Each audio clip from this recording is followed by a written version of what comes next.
Hey folks, how you doing? I was going to talk about the Kimite god Atum as the carrier of the light. And we'll discuss how he became the carrier of the light. Okay? But before I get into that, I'll talk about something that occurred in the United States anyway. Okay? That I think was misinterpreted by many. Okay? But we'll talk about, remember the little black boy that used to carry the lantern on the lawn of people? He had this little icon. Little black boy carrying the lantern of light. People took it as derogatory. The African Americans did. I think they complained about it. I don't see that little icon anymore. You know? Or maybe I'm just in the wrong part of the country. What was it? What was it saying, though? What does it really mean? Well, it was a little black boy, and Atum was also a little black boy. He's the black sun, S-U-N, sun, the black sun, the son of evening. You see? So he needed to carry a light so that he could see his way through what they call the underworld, or simply through darkness. Okay? So, whoever came up with that idea about that little black boy carrying the light, it came up with a truth. Okay? It's a natural fact. You see? Our sun shines in the sky. You see? And its background, the background of the sun is all black. Outer space is all black. Okay? So you can see the connection between outer space being black and the sun shining from the blackness. As that little boy stood on the lawn with his lantern, that's light shining from blackness. Because the little boy was black. He was Atum. Folks didn't see it that way. Okay? So anyway, we're talking about Atum, the carrier of the light. Okay? Now, the question is how did Atum reach the apex of the pyramidium? That's when light shone from Atum. Okay? But how did he get there? How does Atum get to the top of the pyramid? Okay?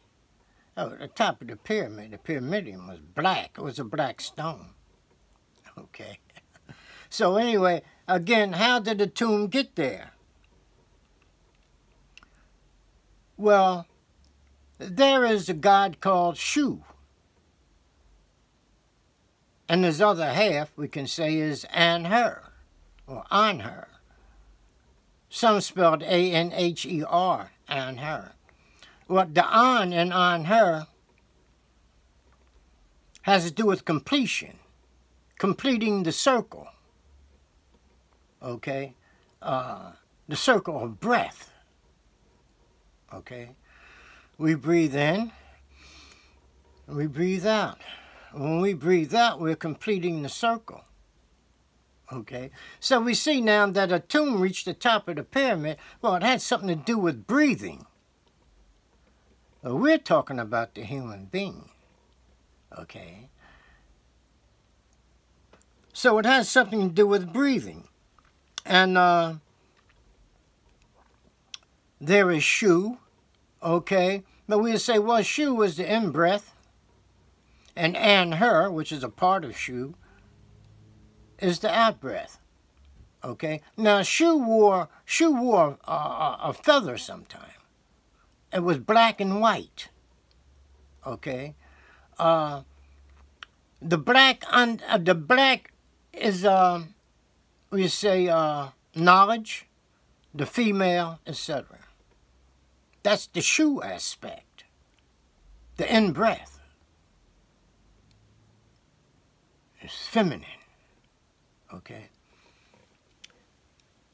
So, when And her, who was called the heaven bringer, okay, raises Atum to the pyramidium. It has to do with the out-breath, hence the heaven bringer, okay? And he is called on her, who is represented in the hieroglyphs as 2 legs with a vase on top. That's the bringer. That's what the word means, the bringer, okay? And so now we're beginning to see that Atum reached the pyramidium, that is his apex, by breathing, okay? So this tells us the importance of spiritual exercise, breathing exercise, okay? Now we also have the Hebrew Moses, okay? Moses wore a veil, a black veil. When he did, he was in his feminine aspect, because black is associated with the feminine. Okay. And then sometimes he went without the veil. This was the masculine aspect. Okay. So when Moses climbed the mountain,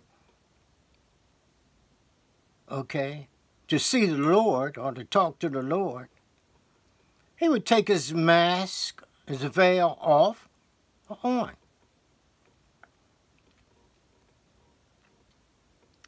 When he went up, he had it off. When he came down, he had it on. When he came down, it was the feminine aspect. When he went up, it was the masculine aspect. That is the out-breath. So he breathed his way up the mountain, like a tomb.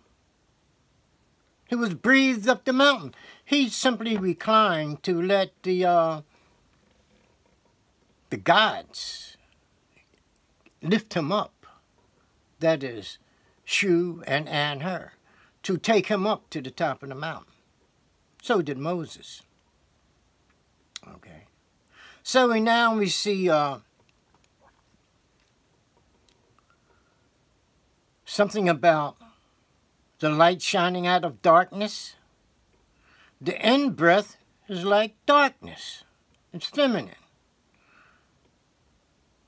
Then the out-breath, which follows, and it only follows because of the in-breath. So the exhale, the out-breath, is associated with the light that carries Atum to the top of the pyramidium, where he shines forth. Atum, the black god, shines forth light, you see. And so this takes us back to the little black boy on the lawn. He was the carrier of the light. You see. So now we know how Moses got up the mountain. He was lifted up through breathing, the on and off pattern. Moses wore the feather too. Shu wore a feather.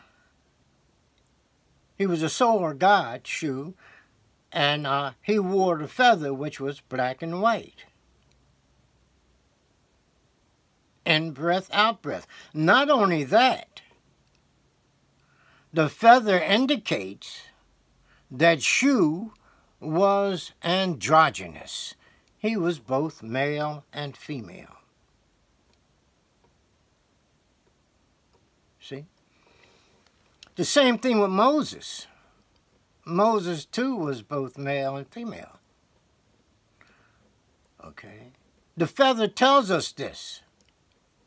It tells us of the breath, the in-breath, the out-breath, and it tells us that he was androgynous. Moses was a child of the mother. So was the god Shu. Moses never made it to the promised land. He was buried somewhere down there in Gad, down near Capricorn. But anyway, he didn't make it to heaven. He was buried down there, they say. Gabriel, the angel, argued with the devil about where Shu, or where Moses and Shu were buried at. They were buried somewhere down there in Capricorn. Joshua made it over, him and the dog. They called him Caleb. In the Hebrew scripture, I think. It was Caleb. Who was Caleb here? It was a star. Actually. So was Joshua. Actually. We'll have to talk about the star gods. And that'll get us deeper into the scripture. Get us deeper into, let's say, the hymn or whatever scripture. You know what I mean? The Christian scripture, etc. And we start talking about the star gods. You know what I mean? So, anyway, the dog then belonged to the constellation of the dog. It's a star in the sky. You see? And these stars moved north and south, etc. due to the motion of the earth. Okay. So anyway, we have an idea now about how Atum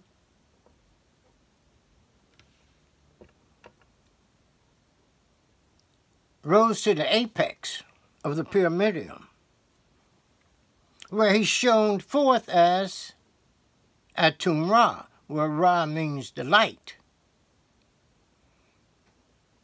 You see? So Atum the black, Ra the light shines forth from the black. Atum, the black god.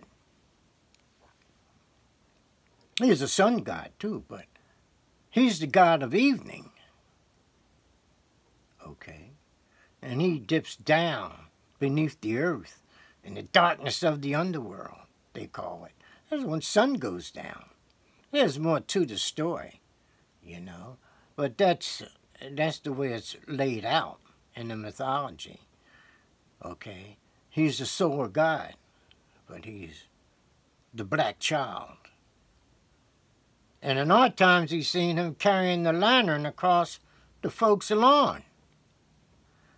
Too bad people didn't understand what was being said to them. Whoever came up with that idea, I assume, knew. Was probably a slave who knew the story of Atum. Okay. Okay, folks. I'll be getting back with you, and we'll talk more about the star gods and so forth, and how they are shown forth, come forth in the scripture. Okay? And you'll derive a far greater understanding of scripture in general, by understanding about these star gods, because astronomy makes up over half of the scriptures of all religions. So we have to get into that so that we can get an understanding of the scriptures. Well, you know what I mean? When they start talking about the astronomy aspect, which people miss. Okay, folks, have a good day, and I'll get back with you soon. All right, bye.